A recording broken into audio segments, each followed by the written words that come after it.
What's up, everybody? Have you ever wondered how to change the oil in your vehicle? Well, if that's something that interests you, then stick around because that's what we're going to be doing. I have a 2013 Chevy Silverado, and this will be the first time I've changed the oil in it since I got it. But we're going to do it together. So, first thing you're going to do is either get some ramps or a jack, whatever you have, unless your truck is already jacked up and you've got enough clearance to get under it.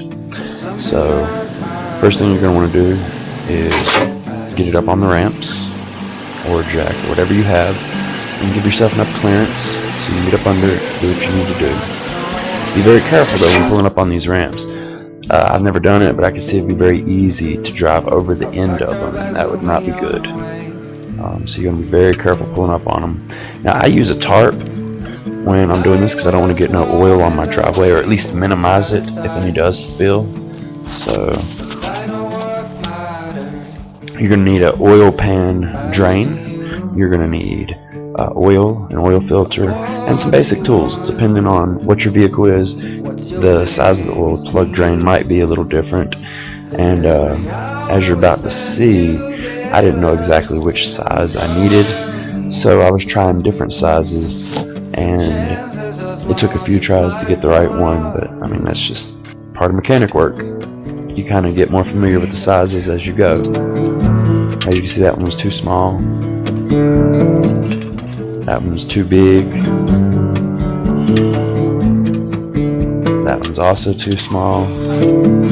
So it took me a few tries to find the right one, and it's very common to happen. Those of you who work on stuff all the time, you know what I mean. Now, you want to be very careful when you take the plug out. I didn't realize how far this was going to shoot when I got it out.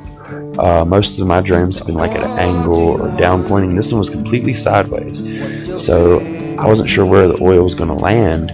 So I lifted the oil pan, but it shot with such force that it went over the oil pan, and it actually got on the ground.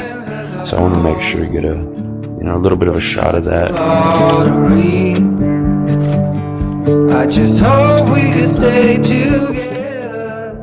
We wait and see, but the chance. There you can see where I spilt my oil.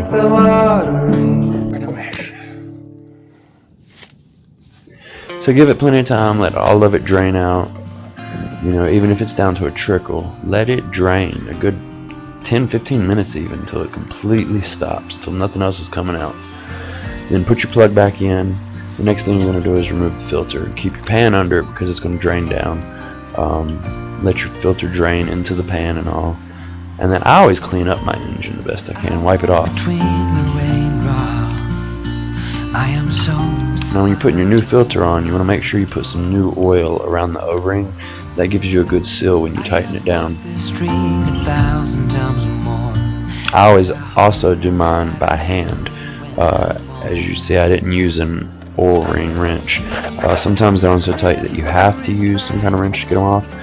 But if they're not on that tight, then I always make sure to not put them on too tight. You see right there, I cleaned my oil pan where I drained it. The next step is to put oil back in. This engine, the 5.3 liter in the Silverado, takes 6 quarts. So it took one large container and one small container. The large containers are 5 quarts. So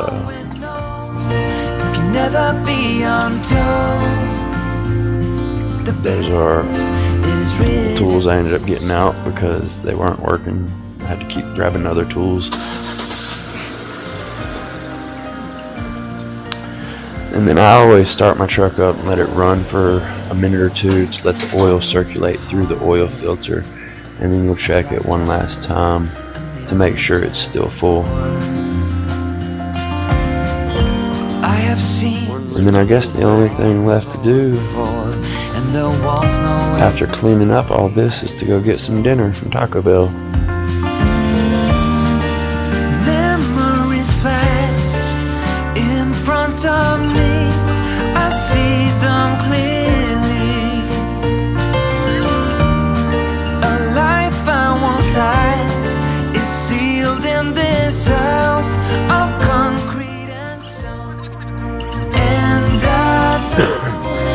though I'm growing old, it can never be untold. Also, I just want everyone to know this is like the first real video I've done.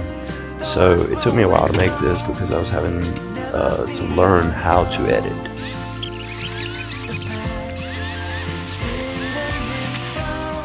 But every video I bring, I want to try to make it a little better than the last.